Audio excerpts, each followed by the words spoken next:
min pe ka wang hian lom thu ka soye le soi ngal pop maila ni IAF chungchang kan soye tro tuna hian IAF hi kan lengpui airport khu IAF ne na kan hlan hi kan Mizoram tan hian engma hlok na pakhata omlo chiang sa kan hriat thei dana chuan kan chakloka Assam Rifle an Assam Rifle hi kum tam tak chung he Mizoram kan ram nge ya hian an oma engtika nge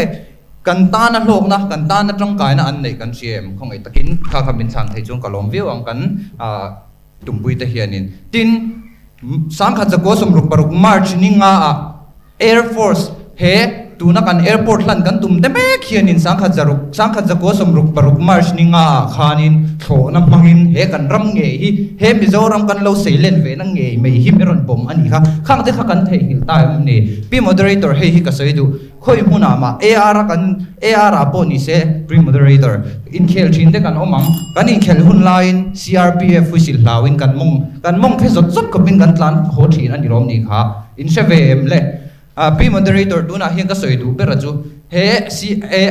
IAF ne na he airport kan hlan hianin he ke mani Mizoram state tan hian lok na pakhat ma awm lo ti hi ka soidu a tin kan ram min ron bom tu te hian kan min bom ti po an soi du lawa soyan nekin ngai dam dila nekin thup pawan la tum char zo khi chumi chung chuanin he kan airport hi hlan kan tum mai mo awa han na tak em mizo ril ru taka chuan he mizo tangwal hi aril ru awana em tin tuna khanin zona thatak miron zo ta ni zona thatak miron zo ta enga nge he IAF AAI le IAF lan in du si lo chuan AAI le IAF lan in du si lo chuanin endin nge he kan airport hi kan develop ang in ron dia tuna hianin quarter khu afrin an lo tara CRPF le